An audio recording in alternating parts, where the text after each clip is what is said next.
Madame, mademoiselle, monsieur, bonjour et bienvenue dans ce magazine où nous clôturons cette fois les 7 petits mots de l'Évangile avec Jean-Michel Poffet. Jean-Michel Poffet, bonjour. Bonjour. Dominicain et enseigné durant de nombreuses années l'exégèse biblique à Fribourg, ancien directeur de l'école biblique de Jérusalem. Vous avez publié en 2021 les 7 petits mots de l'Évangile et on va terminer par l'Alléluia, si vous voulez bien.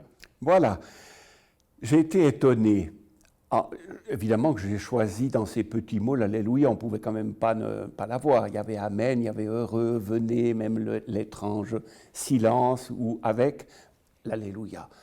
On pourrait penser que l'Alléluia parcourt toute la Bible, est omniprésent. Eh bien non, il est rare. Et j'aime bien ça. Il est plutôt rare.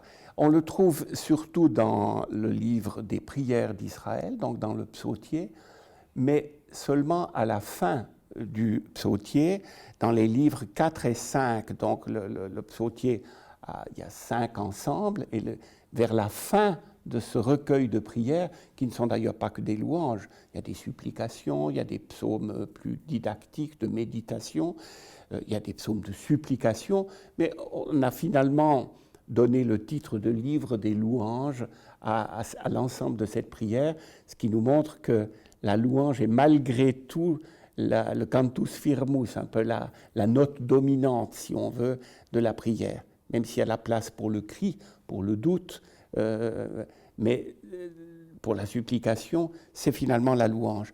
Eh bien, l'Alléluia n'intervient qu'à la fin du psautier. En particulier au livre 4, par exemple, un psaume sur la création, les splendeurs de la création, bénis le Seigneur ô mon âme, tu es si grand, vêtu de face et d'éclat, drapé du manteau de la lumière, etc. Et puis c'est toute une description, pas une description, une évocation des sources, les arbres, la lune, le soleil, etc. Et puis à la fin, à partir du verset 33, je veux chanter au Seigneur tant que je vis, jouer pour mon Dieu tant que je dure. Puisse mon langage lui plaire, moi j'ai ma joie dans le Seigneur, que les pécheurs disparaissent de la terre, les impies qui n'en soient jamais plus. Bénis le Seigneur, ô mon âme. Alléluia. Je vous signale que dans la Bible de Jérusalem, il n'y est pas. Et il y a une note, l'hébreu rattache ici le Alléluia qui est lu dans le grec au début du psaume 105. Voilà. Et cette Bible a choisi de suivre plutôt le grec. Mais dans l'hébreu, on a l'évocation de la création, puis que les pécheurs cessent de l'abîmer, cette création. Alléluia. C'est qu'il y a une sorte de signature d'espérance qu'on n'attendrait pas forcément après l'évocation du pécheur. Alors, psaume 104. Après, le psaume 105, qui est un psaume sur l'histoire d'Israël, qui développe toutes les initiatives de Dieu, mais surtout toute la trahison de son peuple. Il leur donna les terres des païens, c'est la fin, du labeur des nations ils héritèrent, en sorte qu'ils gardent ses décrets et qu'ils observent ses lois. Alléluia. Donc voilà encore une grande confession des péchés. Habituellement, ce n'est pas là qu'on attendrait un Alléluia. Et pourtant, puisque ce peuple à la fois infidèle est travaillé par les commandements, par la parole du Seigneur, et finalement, même une histoire de péché laisse place à une espérance, et ça se termine, au moins dans l'hébreu, par un Alléluia. Et puis le psaume 106 qui commence et qui termine par un Alléluia. Là encore, c'est une confession des péchés. C'est quand même étonnant cela. Et puis alors après, au livre 5, on a un grand Hallel pascal, les psaumes 111 à 117, le psaume 135 avec un triple Alléluia, et puis les psaumes 146 à 150, alors là je dirais c'est tout l'orchestre.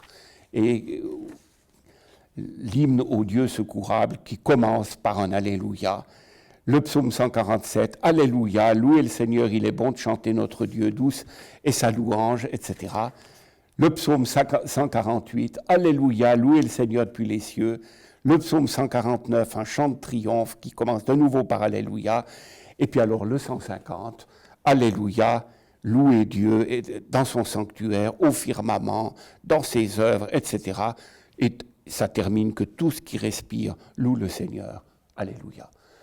Donc, à la fois très présent, mais dans les derniers psaumes du psautier,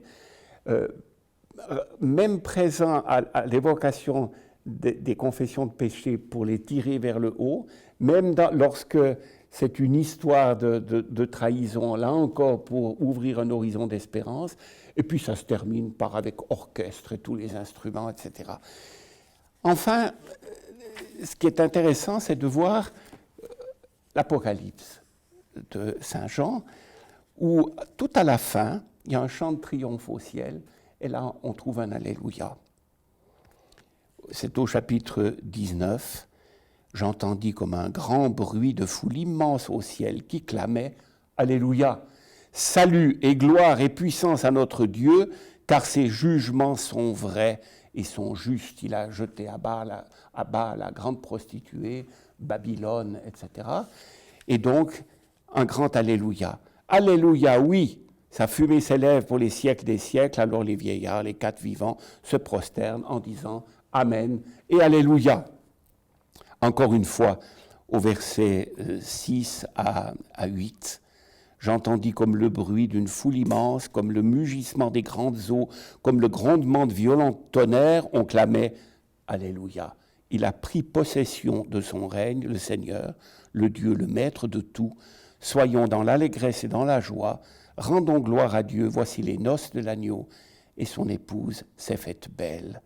On lui a donné de se vêtir de lin, d'une blancheur éclatante. Le lin, c'est en effet les bonnes actions des saints, traduit la Bible de Jérusalem, les actions de justice des saints. C'est la victoire, pas seulement de la justice, mais d'un amour nuptial. Et c'est là qu'intervient, que résonne l'Alléluia à la fin du Nouveau Testament, au ciel. Autrement dit, c'est un peu comme dans la liturgie catholique après tout. Le dimanche, oui. Pendant le carême, non. 40 jours de silence pour entendre cet Alléluia de la victoire sur le mal. Il n'est pas omniprésent, l'Alléluia, mais il ouvre un horizon d'espérance sur des vies plus difficiles, plus blessées aussi. Et j'aime cette relative discrétion d'une certaine façon. Il est sûr, il résonne plus au ciel que sur la terre. Ou dans les psaumes, oui, à la fin du psautier. Voilà. Si on devait vous avez traduit Amen, oui. Alléluia, quelle serait sa signification? Alors, Hallel, ça veut dire louer. Yah, c'est l'abréviation de Yahvé.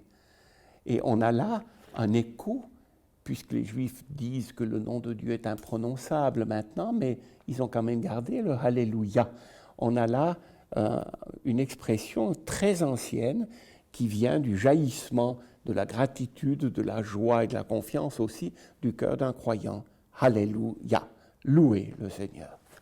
Donc chaque fois que nous proclamons l'Évangile, quand nous chantons l'Alléluia, nous louons le Seigneur. Nous louons le Seigneur et nous pouvons le faire alors que ça nous vient, je dirais, spontanément parce que nous sommes en phase avec la joie, que ce soit la nôtre ou celle du Seigneur, mais nous pouvons aussi le faire lorsque difficilement nous sortons du brouillard ou de l'épreuve. Le psautier nous apprend aussi ça, à consentir à un Alléluia à la fin d'une confession des péchés, parce que ce n'est pas le mal qui a le dernier mot, mais c'est la fidélité de Dieu sur le mal et sa victoire sur le mal.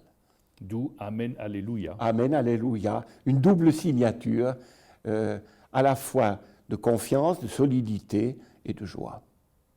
Je pense que c'est sur ces paroles-là que nous pouvons alors conclure l'ensemble de ces 7 petits mots de l'Évangile. Merci à vous d'être descendus des montagnes suisses pour venir retrouver notre plat pays et j'espère qu'on aura l'occasion de vous retrouver très prochainement pour d'autres réflexions théologiques avec vous. Merci pour votre invitation. Avec grand plaisir. Nous arrivons donc au terme de ces 7 émissions qui ont composé ce magazine sur les 7 petits mots de l'Évangile. Ce livre écrit par Jean-Michel Poffet est paru aux éditions du Cerf. J'espère J'espère que vous les avez appréciés et surtout je tiens à vous remercier une fois encore de votre fidélité.